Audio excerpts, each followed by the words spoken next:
Well, that that got weird. This is my thoughts on episode 9 of Tsukimichi Moonlit Fantasy. So let's dive into it. So this episode opens up with them having a celebration to kind of mark them launching this new trade company. And we have this little segment where Tomoe and Mio are on the stage with Makoto. This is where we find out apparently Tomoe and her fragment are kind of connected in some way. So when she gets head pats, Tomoe gets head pats. And in return, Mio wants some attention as well. But Tomoe kind of drags her away to kind of let the villagers of this demi-plane kind of get a moment to speak to their leader. They don't really have much of a chance to do that, so she's trying to give some space for them. So we kind of get a little period of time where each of these kind of the more noticeable of each of the races come forward and talk to Makoto for a little bit to kind of get a little more casual with them. It kind of starts off with one of the Alka, the one that was with Mio, to go check out the forest. She gives a report on the forest, mentions that, yeah, this flower is there, but we didn't touch it because it seems like it was being tended to, and he's like, that's a good thing. We don't want to stir up things, so that's good. And then following this, we have, and she kind of gives a breakdown on each of their more prominent members of the Alka kind of doing different things in service to the kingdom itself. We have the Lizardman Liddy, who was at the competition. He talks about the fact that he gained new tactics through their working together, and now he's able to beat the other guy. We have the dwarf Baron. He ends up showing up, and he's talking to him for a little bit about how it doesn't feel stuffy there. It's actually a very expansive land that's actually in the demi-plane. And eventually, Makoto mentions the fact that he'd want Baron to be his shop assistant at his new place in Sige. So he's really excited about that because, obviously dwarves make really powerful weapons, so he would actually work really well there. The orc shows up, and they talk a little bit about him being the guide to bring people to the illusionary city. And that's when we get a cut over to Tomoe and Mio are off to the side, and Tomoe kind of tells Mio to keep her reports to the facts. Like, she's like, oh, well, we end up running into these people, and they're obviously, and then Tomoe cuts her off and says, no, just make the facts in your reports and trust our master to do the right thing. That's all we're not supposed to give our opinion, just give exactly the facts are.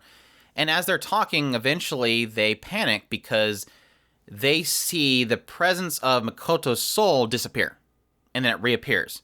So they rush over to his side to find him practicing archery. And they tell him, you have literally died several times. Something happened. And I hope I'm understanding this correctly because it was a little weird. This is where it gets very weird. The way that they explain it was that he was essentially practicing archery. And as he was practicing archery, he was envisioning himself going to this target or something like that. And him doing this, basically, since most of the magic that he does technically is from him imagining something, giving image to something and it being created, him doing that essentially imagined himself dissipating and reappearing somewhere. And in doing that, that's something that only happens when somebody dies, that they dissipate. Their existence dissipates. And so by doing that, he essentially caused himself to be reborn over and over and over again. And as Tomoe mentions, your mana is increasing exponentially. And usually the only time they've ever heard of the idea of rebirth, that it would cause an expansion of mana. So by him imagining himself dispersing was causing himself to be rebirthed over and over again, and in a sense was causing a miracle of rebirth that thus usually leads to an increase of mana. I think I'm understanding that. That's what I got out of that. Obviously, Mio's like extremely distraught. She, again, thought that this guy that she loved so much died, and Tomoe is just panicking because she sees this massive amount of mana that is obviously going to create questions from the goddess, because his mana has gotten to the point now where he has about as much mana as a goddess would. So she may want to exterminate him now because he's literally gotten that strong. Not only that, but the demi-plane, in a sense, since they're connected, has seen significant growth. They're talking about constellations and stars in the sky is, increasing. So really crazy. He's gotten extremely powerful, and they need to do something about it. So he's using some spell to basically try to dampen himself again while they wait for the dwarves to make an even crazier dampening equipment to put on him. So yeah, really crazy. Hope I understood all that. If I didn't and anybody got something else differently out of that, let me know. But yeah, following this, he's walking around the street and he ends up bumping into some or you see some dude and helps him out, and this obviously he almost gets catfished. Some kind of lady selling her body shows up and starts trying to swoon him, and then Tomoe and Mio show up out of nowhere and drag him away, and they try to seduce him by strapping him down in the bed, and then he somehow manages to escape. And so because he escapes and he's dangling from this tree, and Emma, I love Emma to death. I swear, I love Emma to death. Emma shows up and she sees him hanging upside down with like obviously webs on his arms from Mio. His clothes are all torn, and she's like, "What are you doing there?" And looks him over, and then goes, "Oh well, crap! You'll need some new clothes. Let's head over here." It's like he's like, "Thank you, Emma, for basically not making me have to say what happened. She figured it out." But yeah, he gets himself some armor. Eventually, Mio comes and apologizes for being so forward. I forgot to mention they technically when they had him strapped down, he gave his reasoning for not really finding them attractive, and it was. The way that he explained it was that he sees them as family.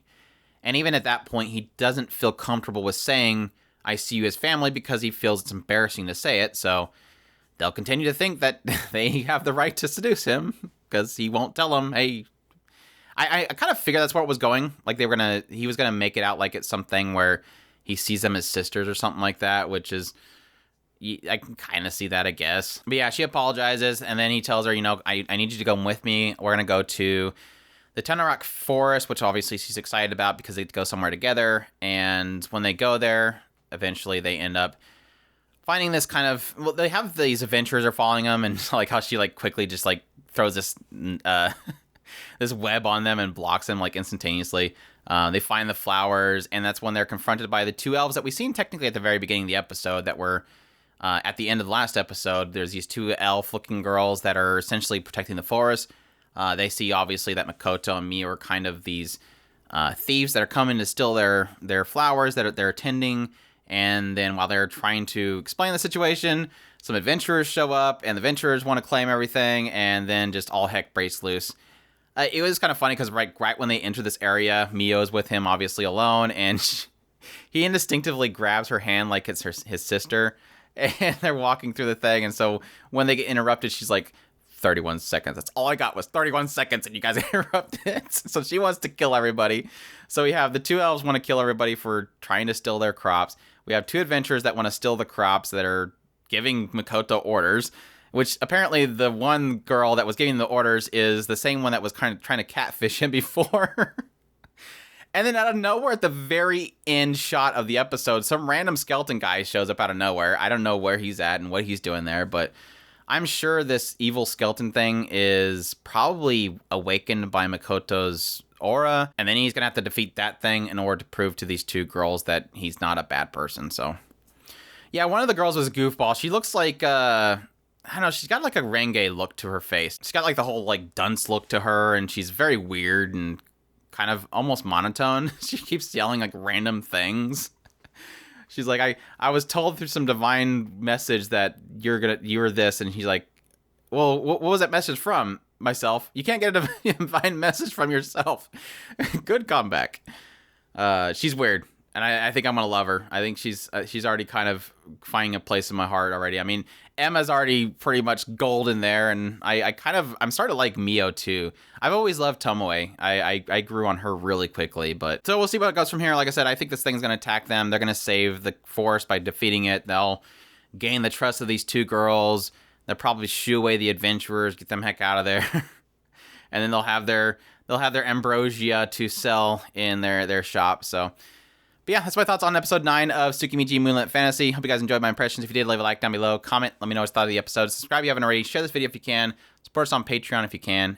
And y'all take care.